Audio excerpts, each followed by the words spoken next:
तुझ्या विना आम्ही कसं जगू हा प्रश्न शब्दात कधी व्यक्त झाला नाही की माहीत नाही, पण त्या दिवशी भंडारा जिल्ह्यातील तुमसर तालुक्यातल्या सोरणा गावात प्रत्येकाला तो प्रश्न ऐकू येत होता.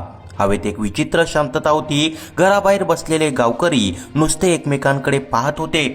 कोणाला तोंडातून शब्द फुटत नव्हता, कारण एका घरात केवळ मृत्यू नव्हता तर आयुष्यभराच्या नात्याचा शेवट घडत होता.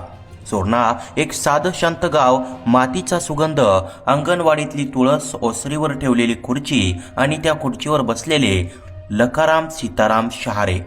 वयाच्या 86व्या वर्षीही त्यांच्या डोळ्यात समाधान होतं. आयुष्यभर कष्ट केले, संसार उभा केला, मुलांना मोठं केलं. त्यांच्या शेजारीच असायच्या जैतोराबाई लखारामजी शहारे. वय 80 वर्ष, बोलण्यात मधुरता, चेहऱ्यावर प्रेमळ हसू आणि पतीबद्दल अपार जिव्हाळा. गावात कुणी विचारलं, काय शहारे काका, तब्येत कशी, तर ते हसून म्हणायचे, मी ठीक आहे, पण तिची काळजी घ्या रे. आणि जैतुराबाई म्हणायच्या, अहो आधी तुम्ही औषध घ्या. हा संवाद फक्त शब्द नव्हता तर त्यांच्या नात्याचा पाया होता. अनेक दशकांचा संसार, कधी दुष्काळात, कधी आर्थिक अडचण, कधी आजारपण, पण दोघांनी कधी एकमेकांचा हात सोडला नाही.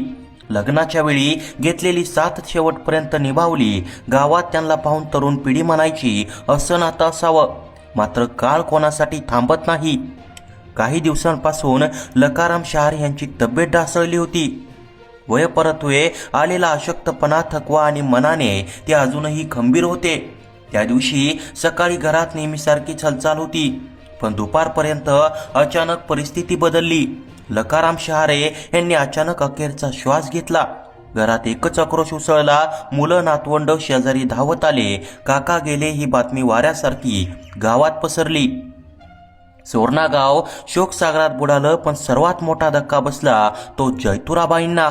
त्यांच्या सोबतीने त्यांनी सगळं आयुष्य काढलं. तो आधारवड क्षणात कोसळला होता. मृतदेह घरात ठेवलेला नातेवाईक येत होते, पण जैतुराबाई मात्र नुसत्या पतीच्या चेहऱ्याकडे पाहत होत्या. डोळ्यातून अश्रू वाहत होते, पण आवाज नव्हता. त्या हलक्या आवाजात म्हणाल्या, आता मी कोणासाठी जगू. त्यांच्या आवाजात वेदना नव्हती तर रिकामेपणा होता. पतीच्या निधनाचा धक्का त्या सहन करू शकल्या नाहीत.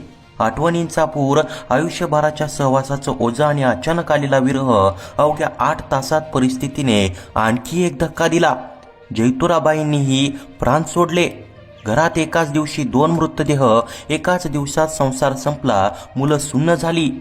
गावकरी थरारले. कुणाला विश्वास बसत नव्हता. सकाळी दोघे जिवंत होते आणि संध्याकाळपर्यंत दोघेही निघून गेले. संपूर्ण सोरणा गावात शोककळा पसरली. लोक म्हणू लागले, इतकं प्रेम मृत्यूलाही वेगळं करता आलं नाही.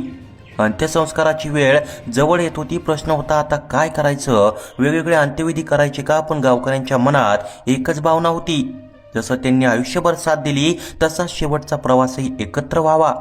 कुटुंबियांनी, गावकऱ्यांनी एकमेकाने निर्णय घेतला. लकाराम शहारे आणि जैतुराबाई शहारे यांच्यावर एकाच सरणावर अंत्यसंस्कार करायचे. स्मशानभूमीत त्या दिवशी असामान्य शांतता होती. 2 देह एकच सरण अग्नी देताना मुलांच्या हातात थरथर होती. प्रत्येकाच्या डोळ्यात पाणी. काही जण रडत होते, काही जण नुसते स्तब्ध उभे होते. जळणाऱ्या चित्तेच्या ज्वाळात जणू त्यांच्या आयुष्याचा सगळा प्रवास दिसत होता. लग्नाचा दिवस, पहिलं घर, मुलांचं बालपण, कष्टाचे दिवस, सणवार, भांडण, समजुती आणि शेवटची साथ. गावातील वयोवृद्ध म्हणाले, असं नातं क्वचितच पाहायला मिळतं. हे खरं प्रेम होतं. तरुण पिढी स्तब्ध झाली. सोशल मीडियावर कोणी फोटो टाकला, एका सरणावर अंत्यविधी, आणि ही बातमी गावाबाहेरही पोचली. पण ज्यांनी प्रत्यक्ष पाहिलं त्यांना शब्दच सापडत नव्हते, कारण ही केवळ घटना नव्हती, एका नात्याची साक्ष होती.